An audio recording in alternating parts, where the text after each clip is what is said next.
exam is going to be next week, digestive system, as I mentioned. And I can tell you that the metabolism exam will be soon, okay? So digestive, I think, is a bit smaller. I think it's 40 questions. And metabolism is something like 30.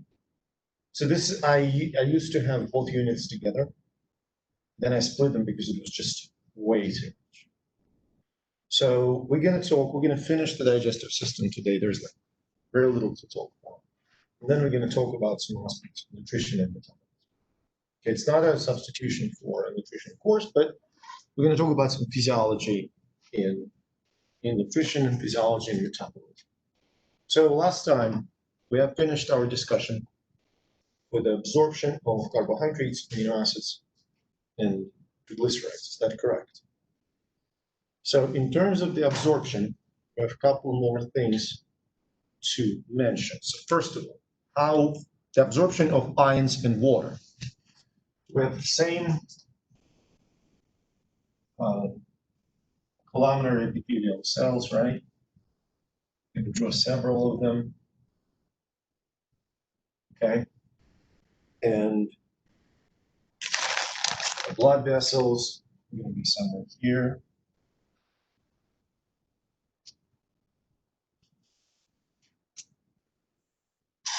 Okay. So as we discussed last week, I have sodium-potassium pump, which pumps sodium out. That makes sense? Now, that maintains sodium concentration inside of the cell low, which allows sodium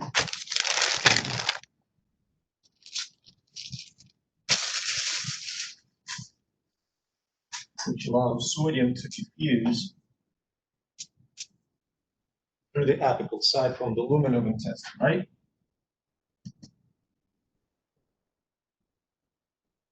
Follow me? Now, remember the statement that water follows sodium? There you go. So, following sodium, you're going to have an influx of water. Okay. I'm just going to draw on the adjacent cell to make it kind of, So water diffuses by osmosis. It basically follows the flow of sodium, diffuses by osmosis, gets in the blood. That's how we absorb water. And then another critical ion is potassium.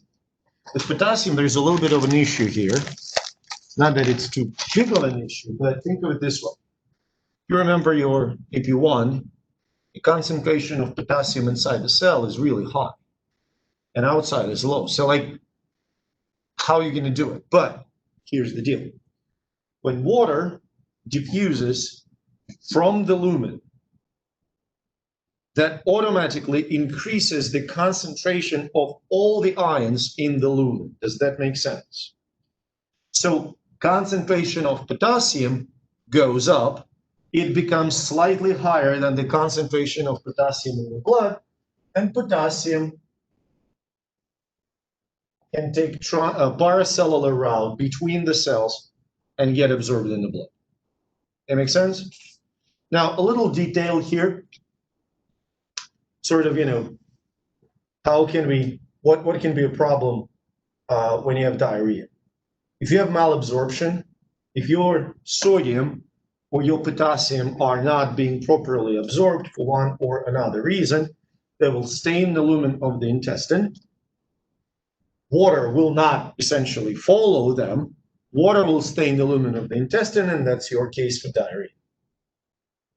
Does that make sense? So the majority of water absorption occurs actually in the small intestine, and we'll talk about the function of the large intestine in a minute, okay? Now, other ions. So absorption of calcium. What regulates absorption of calcium? vitamin D, and parathyroid hormone. You absorb calcium if needed, okay? This whole idea of, you're going to drink 5 gallons of milk a day, you're going to have stronger bones. No, you're not going to have stronger bones. You're going to absorb as much calcium as your bones can accumulate, okay?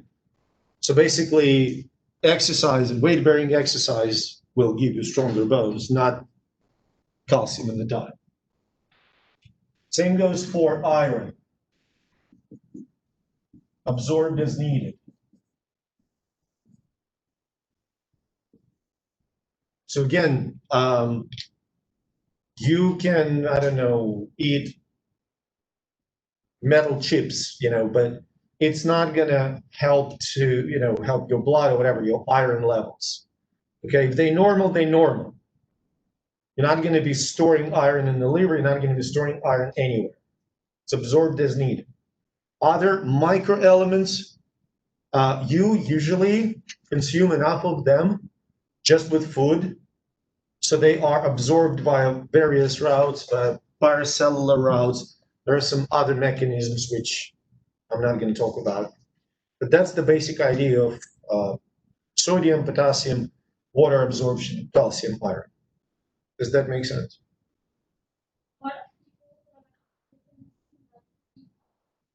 Say it again.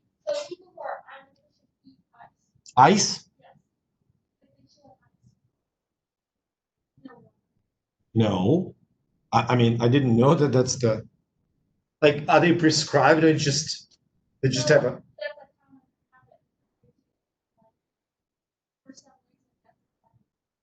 I don't know.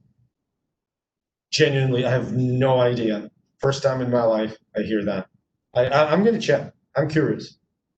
Yeah, but I'll check. I don't know. And I've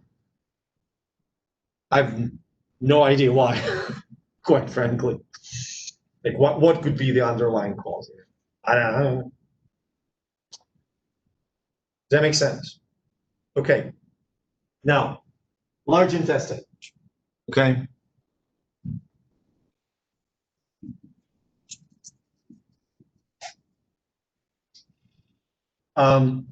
You already realize that I'm not a great artist. So very basic, like outline, couple of important things.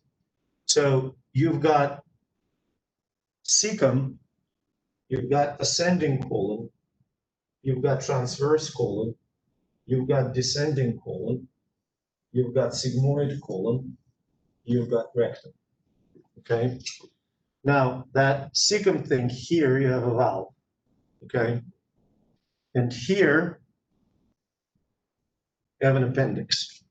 That's, of course, very crude and schematic depiction.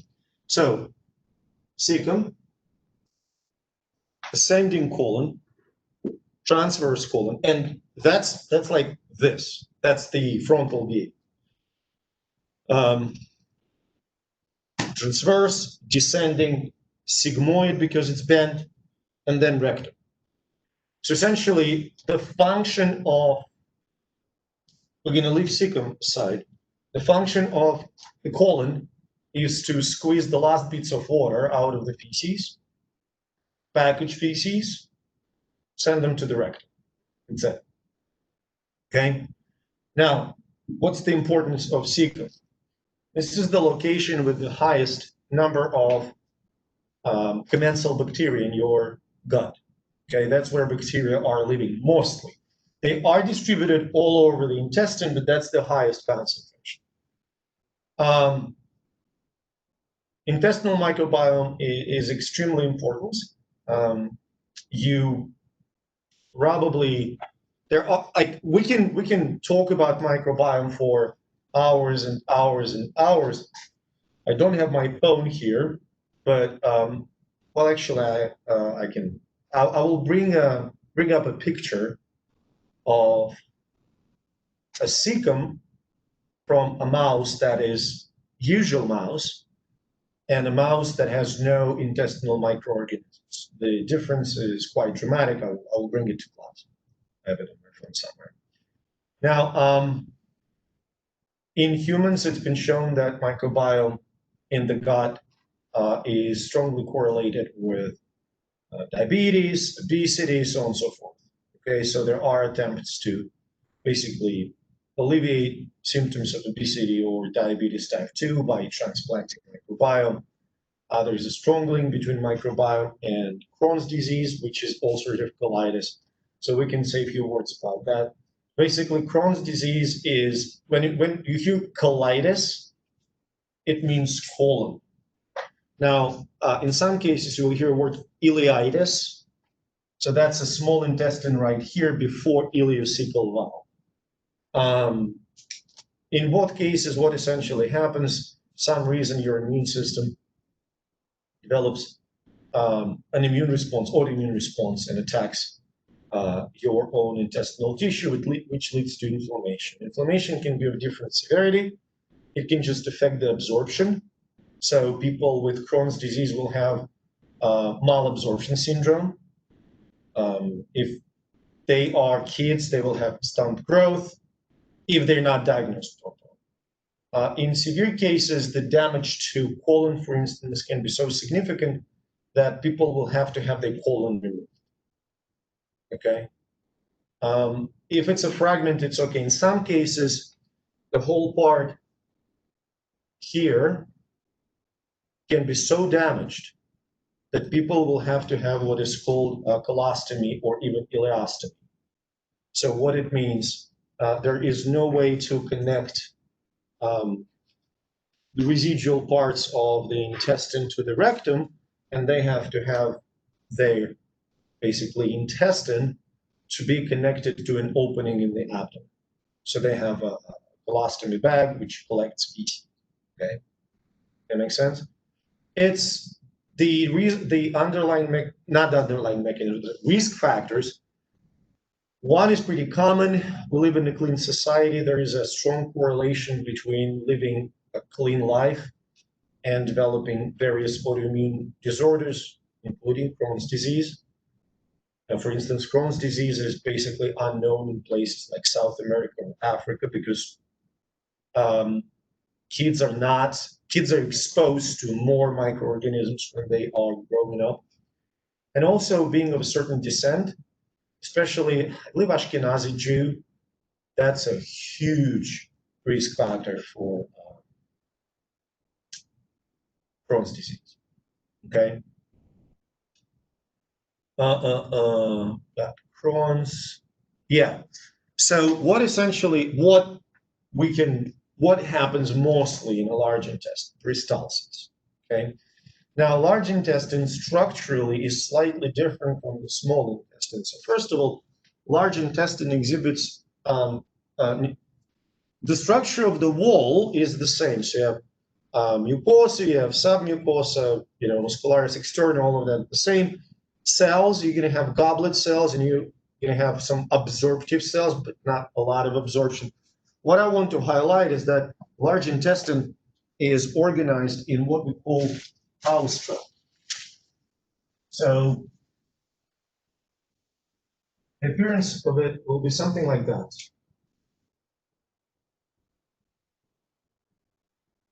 Okay, so like pockets, right? So what essentially happens, these pockets can constrict here. That makes sense? So if you have a bolus of food located like this and they constrict, they essentially split it. And that splitting and mixing allows for the better absorption of water and compaction of the waste into what's going to be feces. Does that make sense? Another structure, which is really interesting, if you take a look at that lady, very left one, with majority of the organs intact, and you look at the transverse colon, you see the brown one on top of the small intestine. There is a light band going along the colon. It's kind of on the bottom-ish. This is called tinea coli. Tinea is technically like it's a band, and coli is colon, so colonic band. What it is? So tinea coli is like this. It's the band of the smooth muscle. that runs along, like think of it this way. It runs like this. Okay? When it contracts, it produces this massive shortening of the colon, and that is what we call mass movements. When this shortening occurs, the colonic content really quickly moves towards the rectum to get expelled. Does that make sense to you?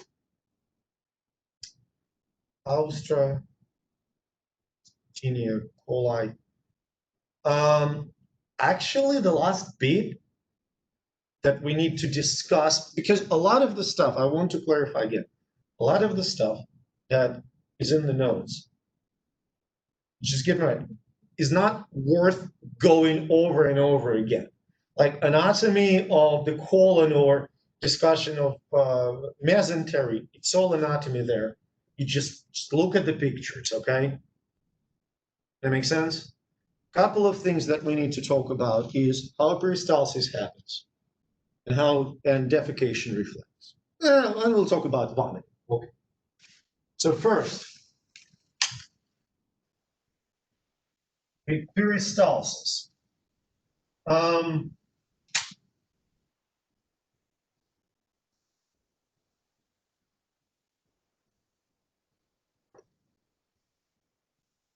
The idea here basically is that if you have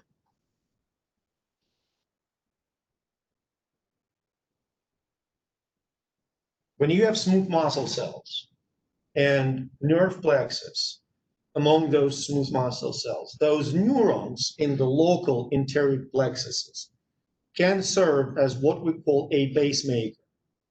Now, they do not produce the constant waves of contractions because that is kind of counterintuitive. There's no need in peristalsis when there is nothing in the intestine. Does that make sense? What they do, so-called cells of Cajal, they produce waves. Now, these waves do not reach a threshold for depolarization and full-blown contraction. Does that make sense? But they every time bring your colonic smooth muscle cells slightly closer to contraction, slightly closer. Now, if there is a signal that overlays one of those waves, you've got depolarization. Does that make sense? Now, what is that signal? For peristalsis, the most important signal is a stretch.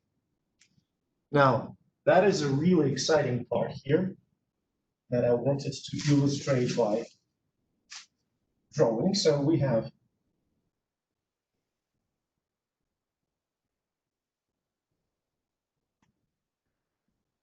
this is your bolus of food, okay?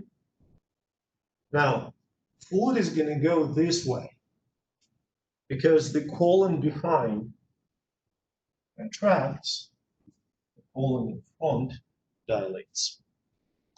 So far, are you following?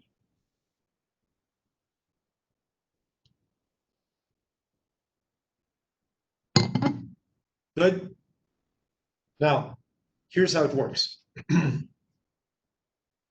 You have sensory neurons that sense the stretch.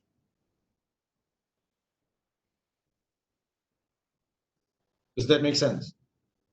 Sorry, I'm not trying to do a tautology, but just happen. Okay. Then these neurons, they may, they actually often do, synapse with interneuron. Okay. Interneuron, and that will be sensory.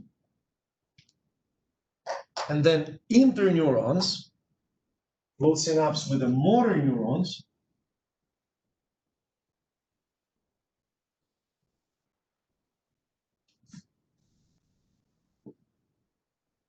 That will send the signal either to constrict the smooth muscles or dilate the smooth muscles.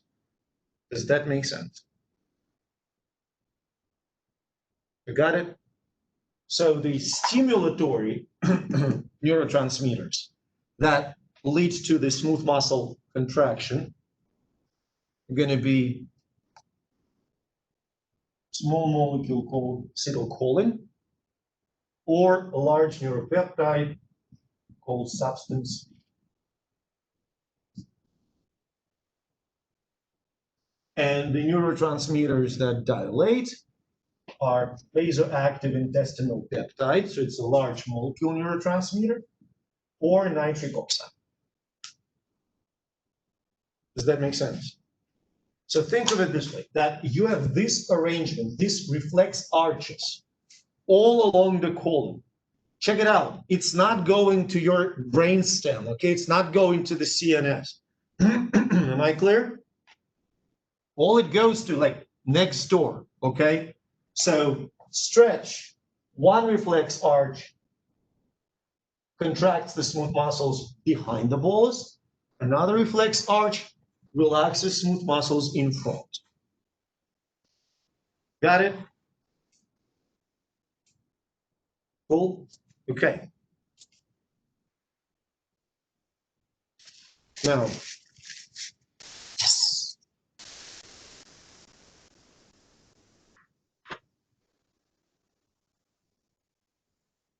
Defecation reflex and vomiting reflex.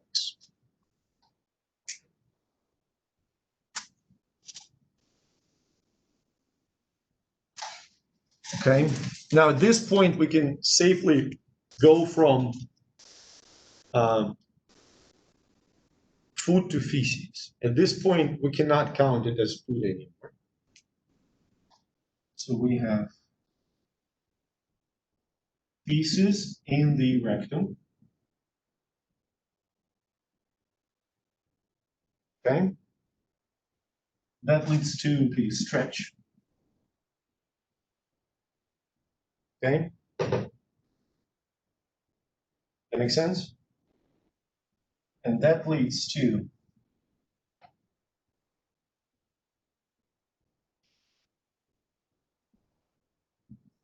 relaxation of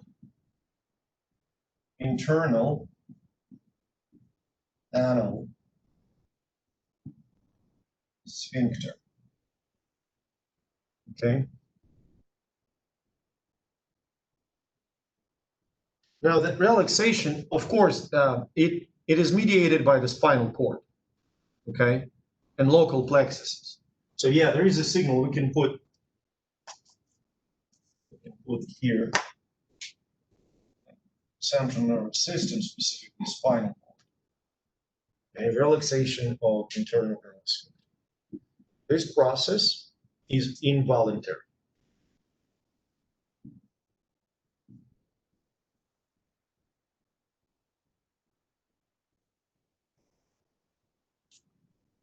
Now, that same stretch goes to CNS,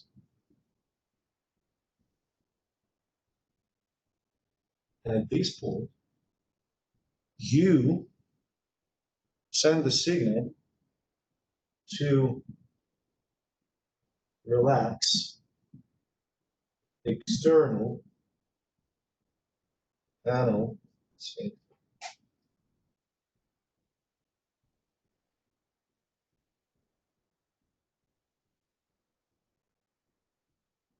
That is a voluntary process.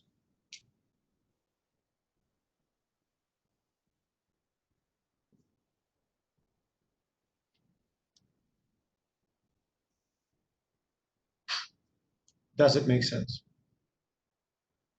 So basically, when feces reach the rectum, stretch locally causes the relaxation of internal anal sphincter, and then you receive the information you need to go number 2, but it's up to you when to relax external anal sphincter and actually let the feces out. Does that make sense? Not a really hard question. Who doesn't have this capacity?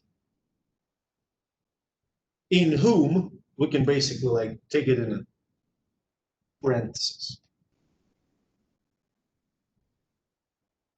Yeah, babies. They do not develop the control over external anal sphincter for some time. So they poop whenever. Also, sometimes general anesthesia may lead to involuntary passing of fecal matter, mostly because the neurons that actually relax the sphincter, they just, they not work due to the anesthesia. You have no control over it for some time. It's not forever. Does that make sense? Now, a couple of little details. So the epithelium all the way through the rectum is still columnar, simple columnar. In the anus, it becomes stratified squamous. Does that make sense? Because a lot of rubbing. Second, there are anal columns and anal sinuses, little ridges and crevices in the anal orifice. They produce mucus. You need this mucus to lubricate feces when they come out. Lastly, just an interesting fact, about 30% of your fecal matter are bacteria. Which is kind of interesting. All right, now, last reflex for digestive system is vomiting reflex. Okay, so first of all, I'm going to outline the reflex and then different types of vomitus.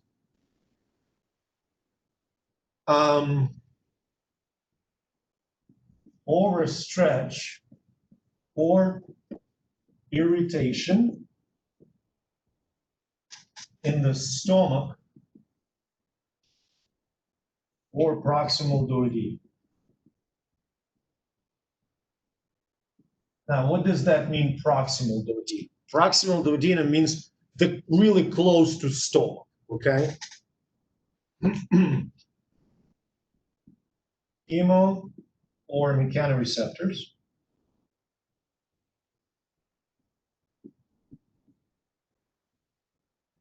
That signal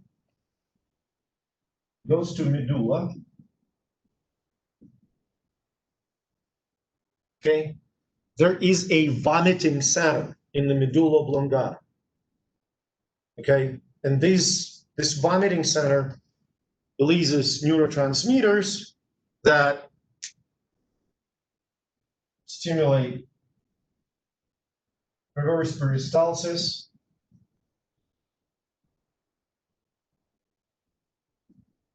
closing of uvula and epiglottis, and as far as I remember, it also stimulates exhalation. Okay. Reverse peristalsis means that the normal peristaltic wave, drives the food components from your mouth all the way down to your stomach and intestine and whatnot, right? In reverse peristalsis, it goes backwards. Okay? That makes sense? Good? Now, another term for vomiting, I'm going to put emesis. So antiemetic drugs that suppress vomit, they essentially act on vomiting center in the medulla. They inhibit the signal that's generated in the medulla that acts on those neurons. That makes sense? Now, I had someone asked me, when we vomit, why does stuff still come through the nose? No, seriously, it's a good question. Uvula closes. Well, uvula is scrawny, really. It's not a good block when you have a massive, when you swallow, peristalsis pushes food in your esophagus. So uvula is kind of a safety check. It's not really preventing much. But when there is a vomit, you have a wave of stuff going upwards through your throat, and uvula is no barrier for it. In this case, epiglottis is kind of okay. You know, it closes it, but stuff just comes by. That make sense? So that's vomiting. Now, types of kind of vomitus. You can have, so if the obstruction is in the, well, I actually shouldn't have put proximal. So if the irritation is in the stomach, or it's the obstruction of proximal duodenum, you're going to have acidic vomitus because you're going to vomit the content of the stomach. If you have an obstruction a little bit down the road, say in jejunum, then you will be vomiting the content of your intestine. So you're going to have basic vomitus. And if the obstruction is way down the road, you're not going to vomit. You're going to be constipated. Does that make sense? Like, it's not like you have an obstruction is transverse colon. No, you're not going to vomit all meters of whatever. Any questions?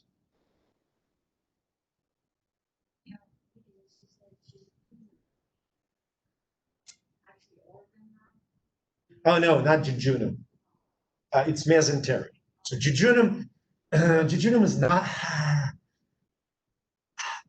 I don't know if we probably shouldn't count jejunum as an organ. It's the part of small intestine. But mesentery, yes, I mentioned briefly that mesentery, it's a connective tissue that basically holds your entire intestine together. It's like a film with a lot of fat on it, and it contains a lot of blood vessels and, what's important, lymphatic vessels. So it was, a few years ago, was classified as an organ, separate organ, not the part of small intestine, separate organ. And that's about it. That's how boring anatomy is. The most exciting thing is that they reclassified a slab of fat in somebody's abdomen to be an organ. Okay? I mean, quite frankly, especially in immunological studies, in the studies of infectious diseases, mesentery is super important because that's where a lot of lymph nodes and lymphatic vessels are. Any questions? No? All right. Then we're going to shift gears totally. And we're going to converse about some aspects of nutrition. It's not going to be your. I'm not getting. So first of all, I promise I'm not going to give you any snake oil information. Okay, it's all going to. No, it's all going to be like scientific information. My goal is not to tell you what to eat and what not to eat. It's up to you. My goal is to show you, first of all, why nutritional studies are complicated. And second, to kind of give you maybe, there are some dogmas that found its way into textbooks, and those dogmas are not founded on science, quite frankly. So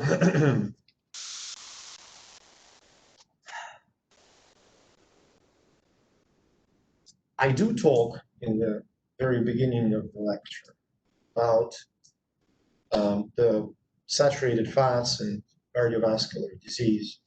And I want to put it in a broader perspective. It's really hard to study nutrition. So the data, initially, you probably have heard, if you eat a lot of saturated fat, like butter and pork, it increases your risk of cardiovascular disease. It doesn't.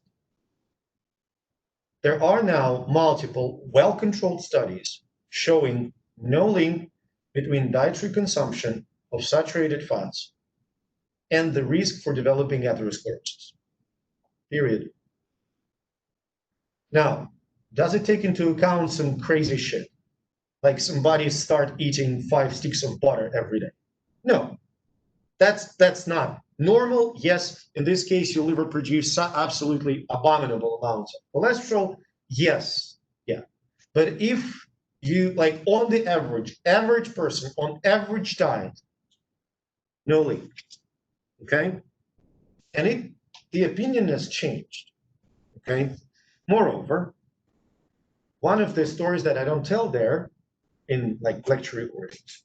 My favorite story about statins. You've probably heard about statins, drugs that reduce blood pressure, help to control blood pressure, and they decrease the risk of cardiovascular disease. So statins also reduce cholesterol levels in the blood.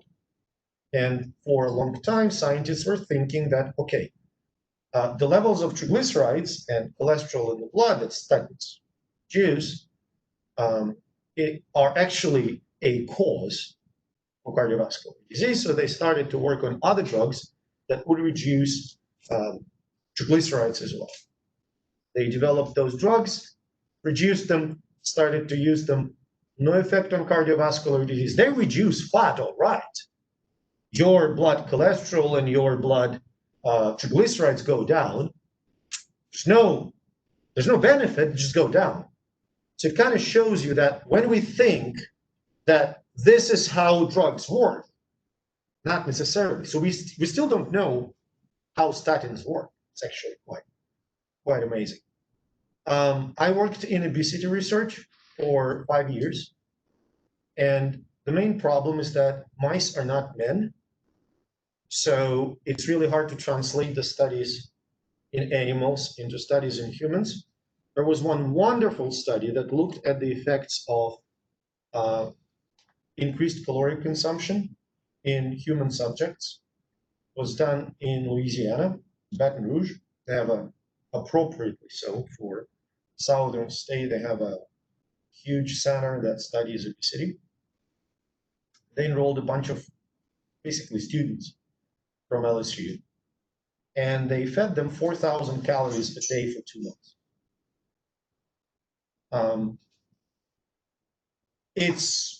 It's a task to eat 4,000 calories.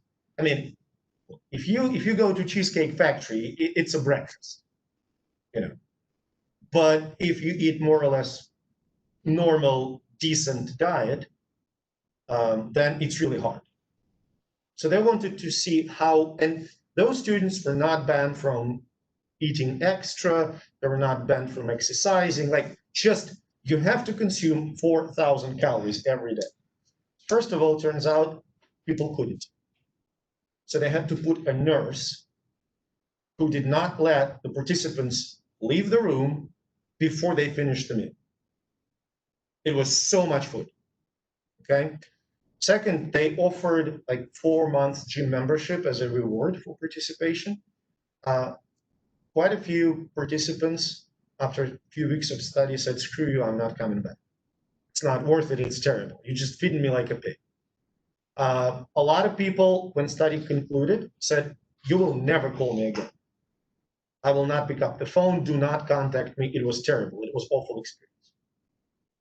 But the funny part, when they measured a whole bunch of molecular parameters in those full, and yeah, people gained weight from like 5 pounds to 20 pounds over a matter of 2 months. When they measured various markers in the blood, like inflammatory markers, nothing really changed. And you can say, oh yeah, awesome. So like when Christmas comes, I'm gonna just stuff myself with food. I'm gonna gain 20 pounds over Christmas, I'm fine. Well, technically, yeah, but the main problem is people are very different. So you cannot control for genetic differences or habitual differences. Somebody walks 50,000 steps a day, somebody walks 1,000 steps a day. Somebody has high level of metabolism, somebody has low level metabolism. All that kind of stuff is really hard to control. Okay? This is why, again, when you see a study that says 5 strawberries a day help you to lose weight, just made up. Look at the number of participants. Look at the number of centers. Look at the longevity of the study. If they say we looked at 30 people, send it to trash. That's not worth reading. That makes sense? Having said that, let's talk about actual nutrients. So nutrients generally can be energy bearing and non-energy bearing. So energy bearing nutrients are proteins. I'm going to say carbs, but carbohydrates and various lipids. Non-energy or fats, but we'll get to fats. Non-energy bearing nutrients, vitamins, macroelements,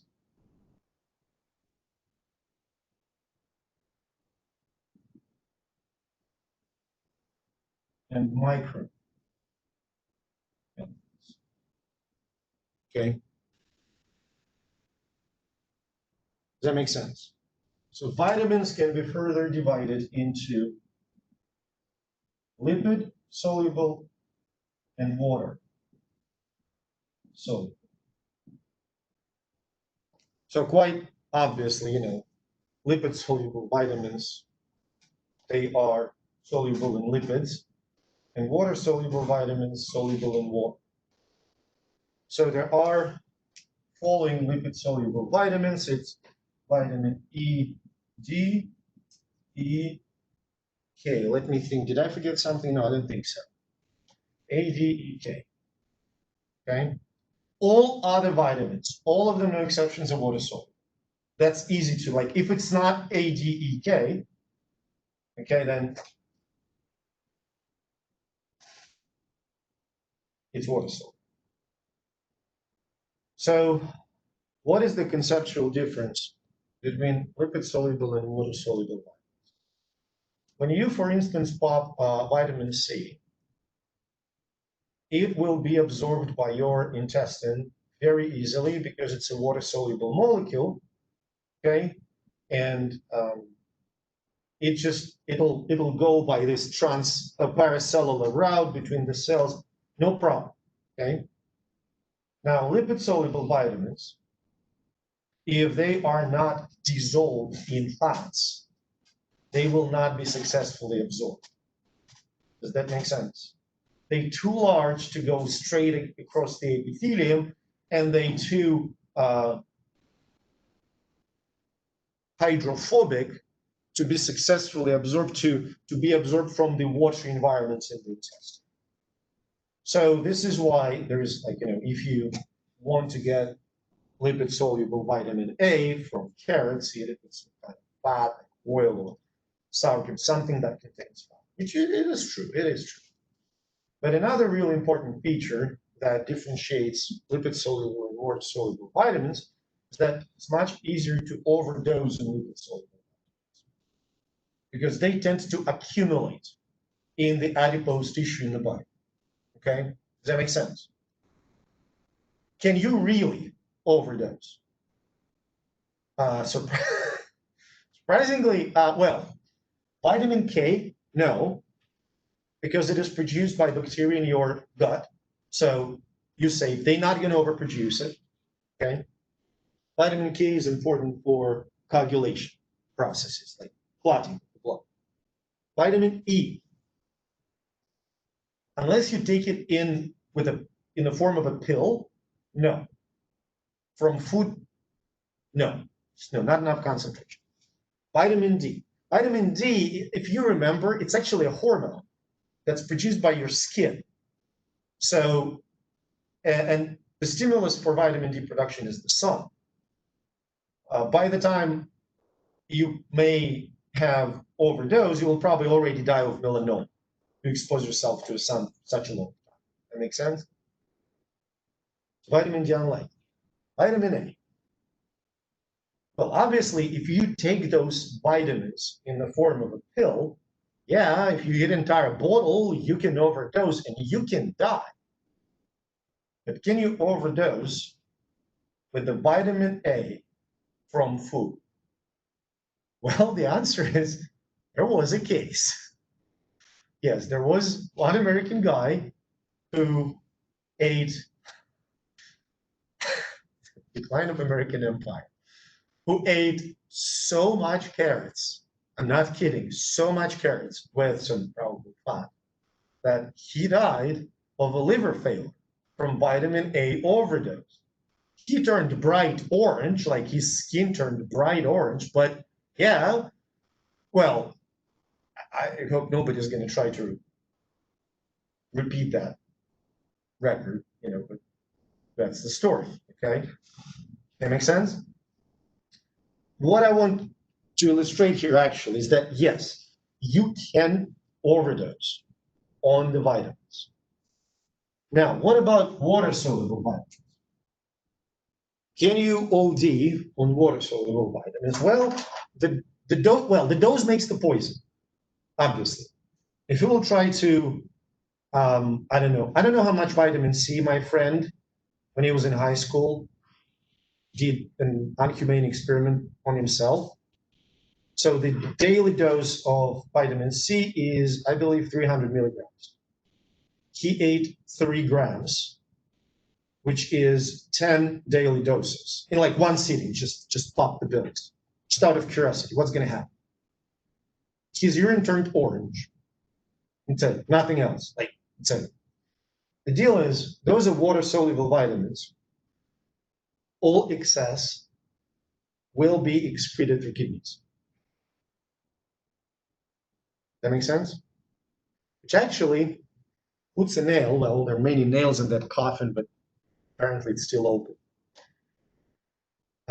Emergency, that stuff that is sold for, pure cold. You know that? Bullshit. First of all, if you take 1,000 milligrams of vitamin C, 700 milligrams will be passed through the urine, or whatever the excess is. It's not going to be absorbed, it's not going to be stored, and it's not going to be used. When your parents, I don't know about your parents, my parents definitely did that. Like in the summer, they eat fruits, you will keep vitamins for the winter. Bullshit. No, I'm not going to keep any vitamins. I'm going to pee them out, okay? So you cannot do it with water-soluble vitamins. On top of that, there are multiple studies showing that vitamin C has no effect on any kind of viral infection, from common cold to flu. So just don't waste this money. Waste them on something more conducive like beer, okay? You still can overdose. It's hard, okay? Now, how do we know about vitamins? We know that deficiency of those non-energy-bearing components of our diet, components that are necessary for the function of various cellular proteins, leads to conditions. So I'm going to put in red color, I'm going to put conditions associated with the deficiency of some vitamins. And as you can imagine, the stuff that I put here is the stuff that you need to know. Am I clear? So vitamin A, its deficiency leads to nyctalopia or night blindness, okay? Vitamin D, its deficiency leads to rickets, the bone problems, okay? Vitamin E and K, they are required in such a small doses that rarely you can develop deficiency. Here, out of water solubles, B1, the disease known as beriberi. The discovery is this vitamin was a magnificent feature.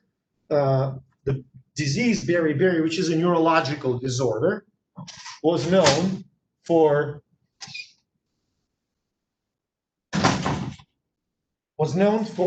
many years to occur in people in Southeast Asia, okay? And doctors who were studying the potential causes noticed that people who had beriberi ate white rice, and people who didn't have beriberi ate dirty rice, like with the husk. They realized that must be something in the husk, and they managed to isolate vitamin B1, showed that it was, and when those people with beriberi ate dirty rice, all good, Okay.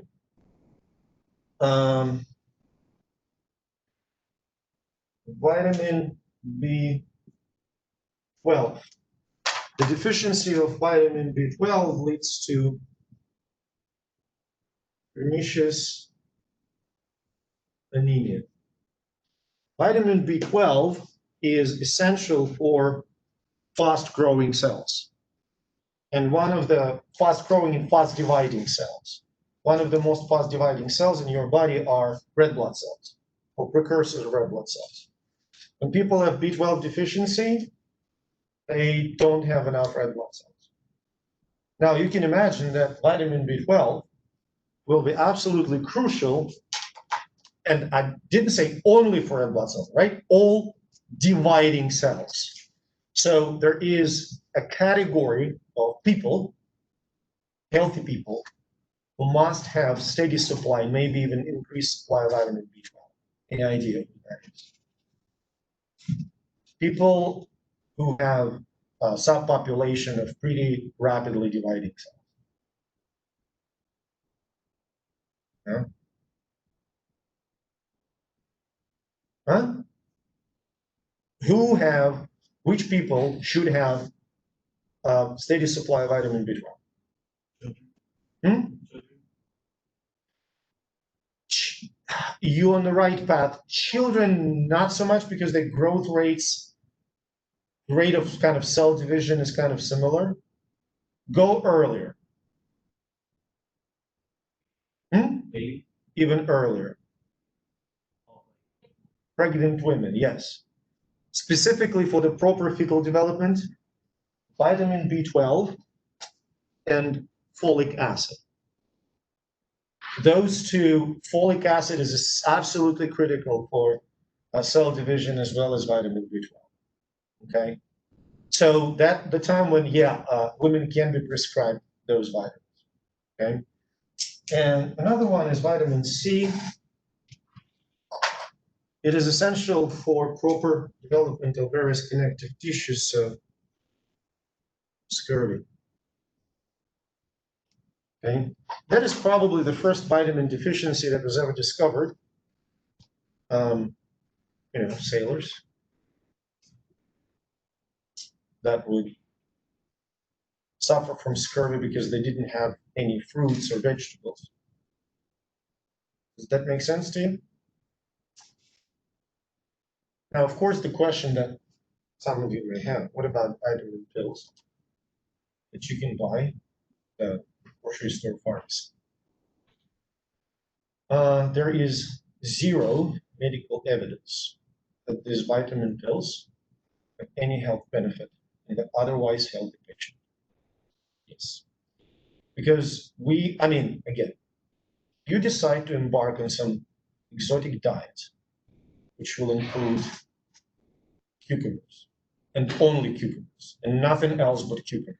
I don't know, 2 pounds of cucumbers a day. Yeah, you probably should take vitamins and maybe something to correct your psychiatric state, because that's not normal. But speaking seriously, if you take an average person and measure, I don't know, sort of average 5-year death rate, or it's really hard to find an endpoint for this study, because what does that mean to be healthy? Okay, but there is no medical evidence towards the benefits of polyvitamin supplements. Zero. So my suggestion, again, don't waste money on that stuff. That is really a repo. You don't need that. Okay, unless there are diseases or conditions when people need to take vitamins. Sometimes you need a supplementation of vitamin D. I believe the cracks in the corners of the mouth, I think it's vitamin B6. Sure, if you have chronic problems, that would work, okay? But in general, if you eat diet with a decent variety, blah, blah, blah, you're gonna be fine. That make sense? Go ahead.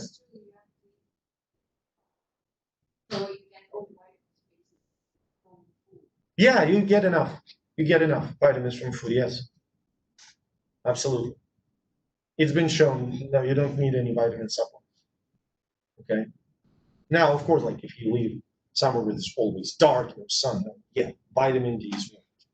Okay, that makes sense. And by the way, you may have heard about the claims that high levels of vitamin D are associated with decreased mortality from coronavirus. There are studies that claim that, but a close look at these studies, no, there's not enough statistical power to make such a claim. That makes sense? So, no. Now, microelements. Sodium, calcium, potassium, fluoride. I'm not including sulfur and phosphorus because those are coming into our body from proteins mostly, okay? So if you eat enough proteins, you're going to get enough sulfur, you're going to get enough phosphorus. What do we need these ions for? Well, nerve signal transmission, ionic balance, like sodium and potassium, if you remember, are two instrumental ions to form a membrane potential. So we're talking about cellular transport, like electrolytes, okay? Just electrolytes. Now, microelements, the ones that you have to consume in a very small amount. I want you to know about, I guess, two? No, three. So iron. Obviously, iron deficiency leads to anemia, period. Okay, makes sense, right? Iodine, that you should know by now. Thyroid problems, okay? And fluoride. Okay, fluoride has been shown to improve the quality of enamel, and there are some localities in the United States where water contains very low levels of fluoride. So yeah, water becomes fluorinated. It does reduce the problems with dental caries and stuff. It's been shown that's okay. Now, if you ever watched Alex Jones, if you don't know who he is, good for you. Unfortunately, I do. Who claimed that additives to water turn frogs into gay frogs. It's really entertaining. Watching him is really entertaining. It's a complete wacko. So when people say, yeah, government adds something to your water, yeah, it does, to make your teeth look healthy. Okay. That makes sense? Now, there's a bunch of other stuff like molybdenum, cobalt, selenium. I don't really care that much. You get all that stuff from food. Okay. I want to turn our attention to energy-bearing nutrients. Now, when we will get to actual cellular respiration, how cellular respiration is linked to actual metabolism of specific food components, we're going to learn more like I'm not going to tell you what are the sources of proteins. You know that better than me. Okay? I want to highlight some basic features of human diet. So for proteins, there's a 21 amino acid.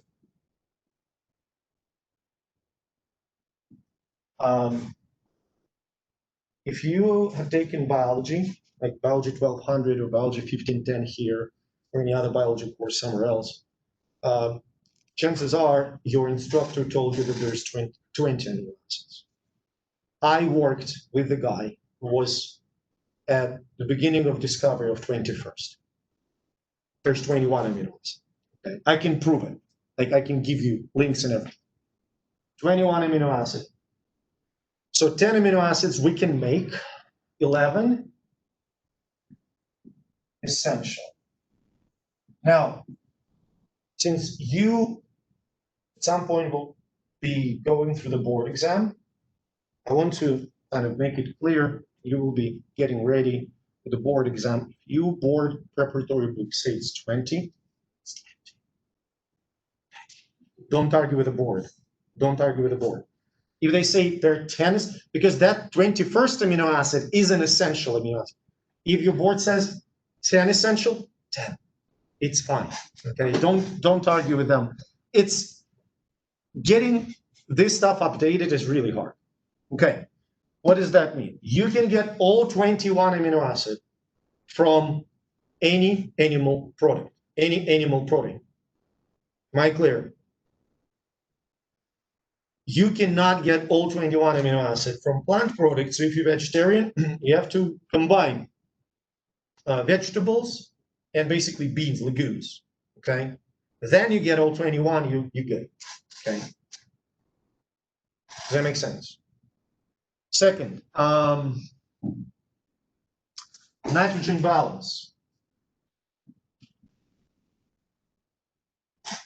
Nitrogen balance describes the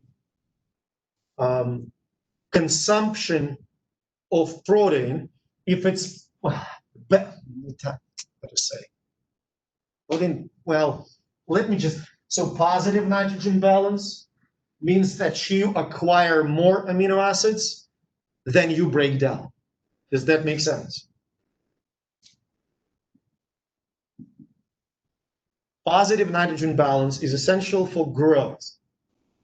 When somebody has a negative nitrogen balance,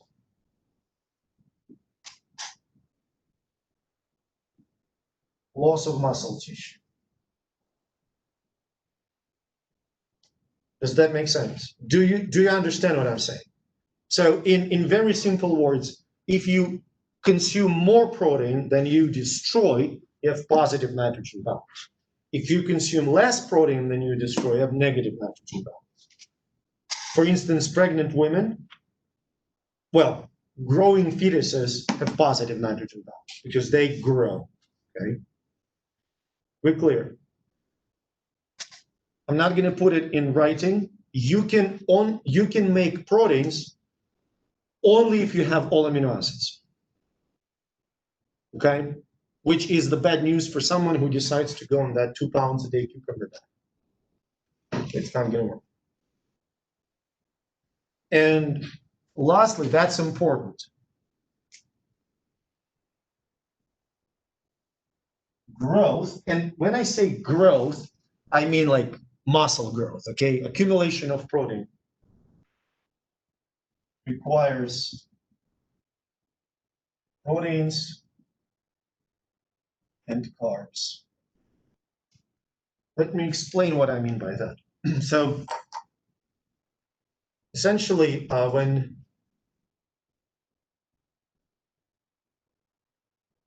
you want protein to be deposited, and let's just forget about all this unnecessary generalizations. If you want bigger muscles, eating a lot of protein is not enough. Does that make sense? For several major reasons. Reason number one, if you kind of focus on the protein, a good chunk of it will be used as the energy source because there's no other energy source around, right? Second reason, carbohydrates are much better at stimulating the release of insulin, and insulin is required for amino acid uptake in the cell, and it stimulates the protein synthesis. So if you don't eat carbs, your insulin levels are going to be kind of lower, which paradoxically will affect your muscle growth. Does that make sense? Got it, the protein? Carbohydrates. The main source of energy? I mean, there are simple carbohydrates and complex carbohydrates. Let's do a little breakdown here if I have space. Simple, complex. So simple carbohydrates will be things like sucrose or maltose. So sucrose is sugar, just confectionery sugar. Maltose, that's bad news for me, since very much like beer. Maltose is one of the main simple carbohydrates in beer. Okay. Complex carbohydrates, starch. We're not really counting glycogen because the amounts of glycogen in animal tissue are very small compared to the amounts of starch in products like potatoes. Okay, that makes sense. Complex carbohydrates. Why you say, oh, they're so much better? Because it takes more to break them down. They are broken down slower, so there is no spike in insulin levels. And if you eat food that is rich in complex carbohydrates, you are less likely to develop type 2 diabetes. That makes sense? Now, one of the issues with carbohydrates is the fact that we use fructose as the sweetener in the form of high fructose corn syrup. The problem with fructose is that it basically bypasses your normal carbohydrate metabolism, and fructose, through several metabolic reactions, is directly deposited as fat. And it's deposited as fat not only under your skin or in your abdomen, but also in your liver. So over consumption of food that is rich in high fructose corn syrup is associated heavily with a fatty liver disease and obesity. That makes sense? Now, lipids. No, I don't have enough space. We're going to talk about lipids, and then we're going to take a break. That's one of my favorite parts.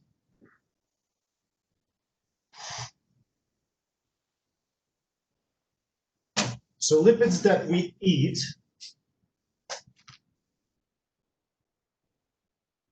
I want to clarify right away. So let's get some stuff out, okay, out of our sort of field of view. We're gonna get cholesterol out.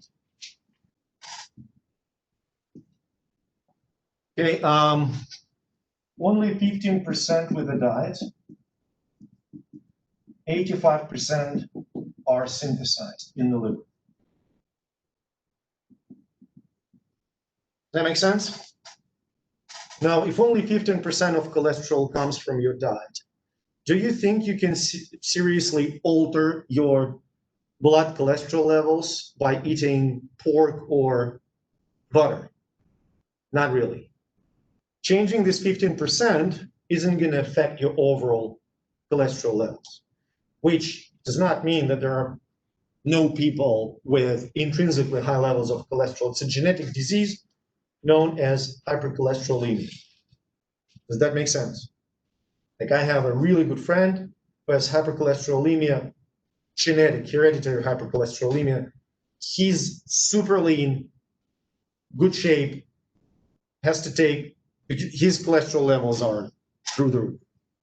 Okay? I'm not going to do phospholipids, if you don't mind. Elements of, it's just not really super important. Triglycerides, okay?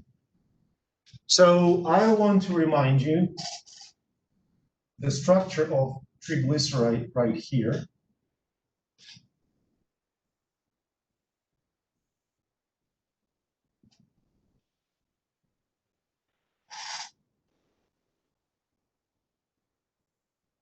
Now that is a generic triglyceride. Why? So 3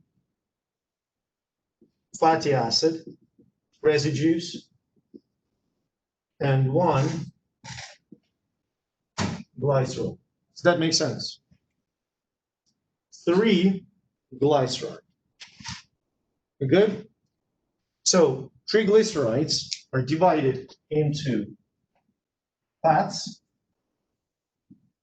oils, and trans fats. So fats, that is a fat. You see, in each corner here, in each corner is the carbon, okay? I don't put any carbons or hydrogens in this fatty chain. Are you following me? All bonds are single bonds. You see that?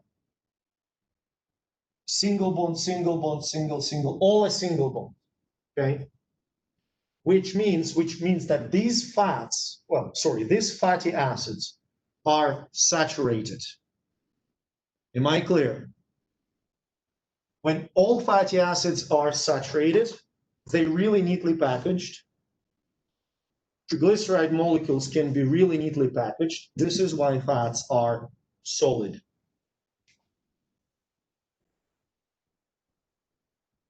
They come from animals. Okay? Now, oils may have one, and I'm going to just add here. For instance, you see double bond here? May have one or more double bonds. If there is one double bond, mono unsaturated. 2, 3, whatever, poly unsaturated. Does that make sense?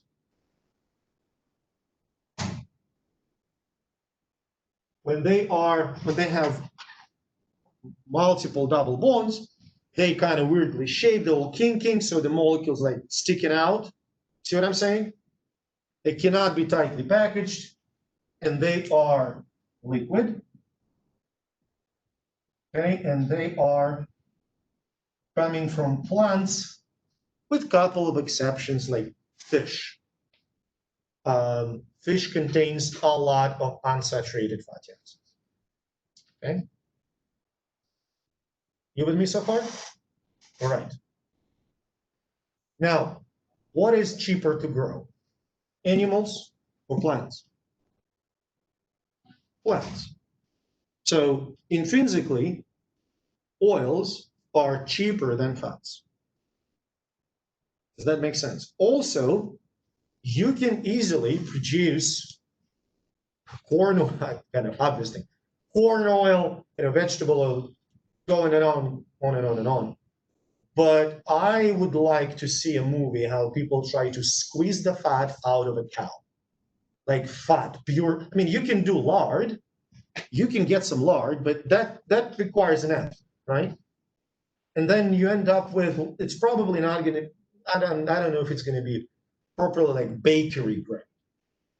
So that led food industry, to suggest this. What if we're going to take oils and we're going to hydrogenate them? We're going to saturate those bonds, okay? So that they can become solid.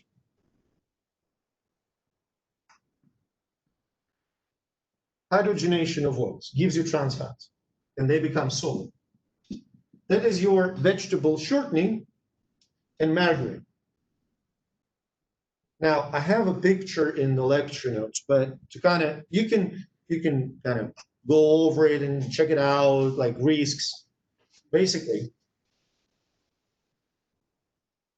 it is known that dietary consumption of oils seems to reduce the risk of cardiovascular disease. So basically, if you substitute fats or oils, that seems to reduce the risk of cardiovascular disease. If you fats themselves, it's kind of, there are a lot of studies, but it seems that consumption of saturated fats as a component of a regular diet does not increase your risk of cardiovascular disease, which is a good news if you like a good pork chop, okay? But consumption of trans fats massively elevates the cardiovascular disease risk. Does that, and it's been established. It's 100%, okay? And as far as I know, in Europe, trans fats are banned completely. In the United States, they are not. So you can still find food with trans fats, but manufacturers must put that information on the label if the food contains any trans fats. Okay? That make sense? Now, last bit that I wanted to say about lipids is the way they are transported. And that will actually get back to our conversation about cardiovascular disease. So you have liver, you have tissues, broadly. So what liver does when it gets all the fats, remember our story about chylomicrons? When it gets all the triglycerides or it synthesizes whatever it has to, like cholesterol, remember that lipids are not water soluble.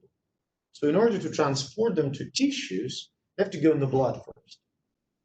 And here's the problem. You can't just dump lipids in the blood. You need to carry them. So what carries them are proteins. Are you following? So when you have lipids packaged together with the proteins, it gives you lipoprotein. Now, if you will take water and you will pour oil in it, oil is going to be where? On top. But if you take a chunk of meat, like really, really lean chicken, which is basically protein, and throw it in the water, what's going to happen to chicken? It's going to sink. Proteins are denser than fats. Does that make sense? So when liver ships the stuff to the tissues, the goal is to load as much fat on as little protein as possible. Does that make sense? It means that the most of this lipoprotein will be fat, which has low density. We remove P, which doctors do.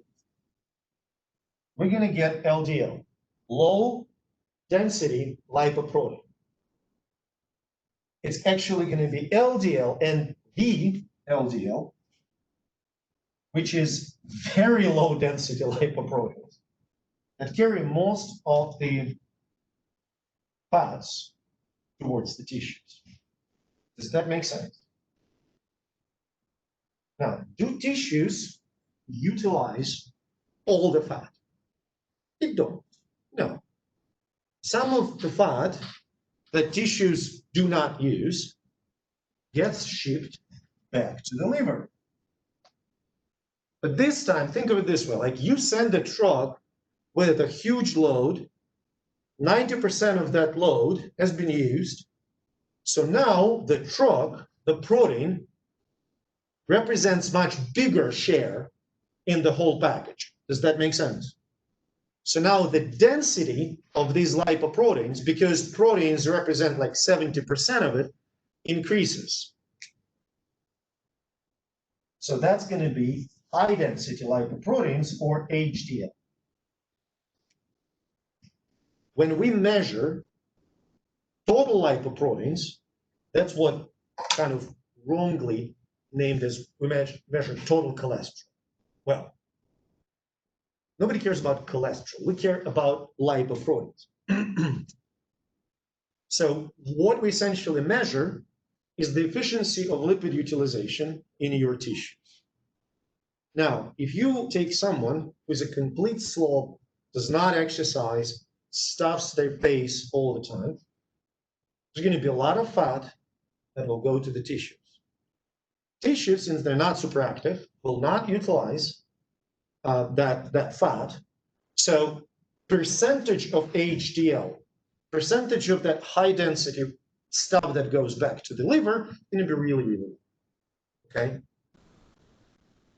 Now, if you take someone who exercises and whatnot, even if this person eats pork chops and butter and bacon and eggs, the percentage of LDL versus HDL will be much lower. Now, why do we care about LDL? There are receptors. That's not for the exam. That's for FYI. There are receptors on the cells of your blood vessels that can scavenge this fat. The more of this stuff you have in proportion, the more scavenging they're going to do. The more scavenging they're going to do, the more inflammatory phenotype they will develop. We don't know why, but we know that it happens. So basically, elevated levels of LDL increase the risk for the inflammation in your blood vessels. Inflammation in your blood vessels will lead to atherosclerosis, cardiovascular disease right away. Does that make sense?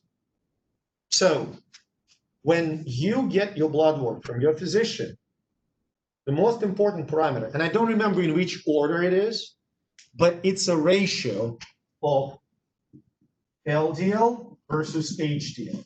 I don't remember what's on top, what's the enumerator, what's the denominator. It doesn't matter. Basically, if it's written like this, it should be as low as possible.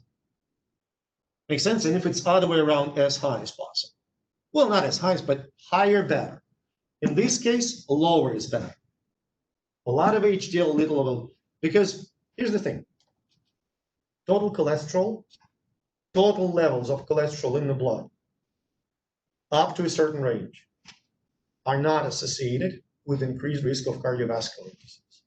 And the funniest part is that cholesterol levels that are recommended as normal by American Heart Association, you know how much evidence there is? Evidence there is towards that these levels are normal? Zero. The levels that AHA, American Heart Association, recommends, that's a normal cholesterol. That's an opinion of a council. So a bunch of science, it's called opinion-based medicine. Because, in fact, the absolute levels of total cholesterol, they are not informative. This is informative.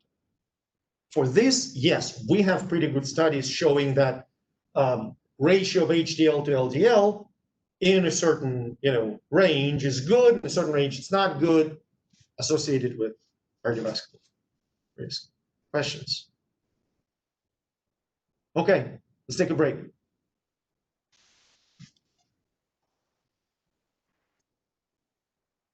So what we're going to talk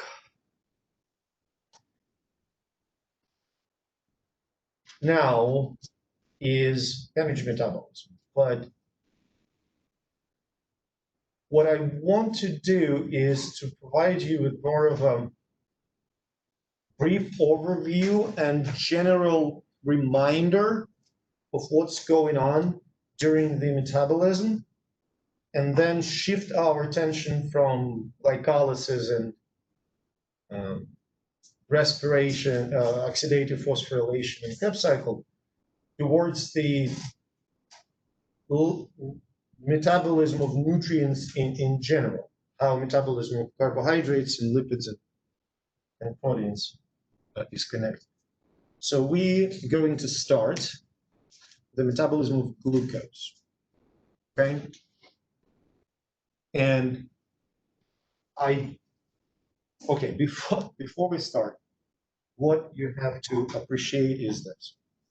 When we consume food, you know how we say we burn calories? To some extent, it is correct. So we essentially burn food. When you look at the label of a food item, and it says, I don't know, 100 calories per 20 gram serving, means that if you take 20 grams of that food and literally burn it in oxygen, the amount of heat that will be produced is 100 calories. Does that make sense? This is how it's measured. You take food, there are devices to do that, to burn the food and measure how much calories are produced. Got it? So obviously we do not have that thing going on in our body. We do not burn food. That makes sense? But essentially, we go from, say, glucose And if you burn glucose, which is, if you burn it, literally, like in oxygen, with the flames and everything, what you're gonna get is carbon dioxide and water. Does that make sense? And this is what we're gonna get when we consume that glucose and metabolize it in our cells. Does that make sense? So that will release some energy.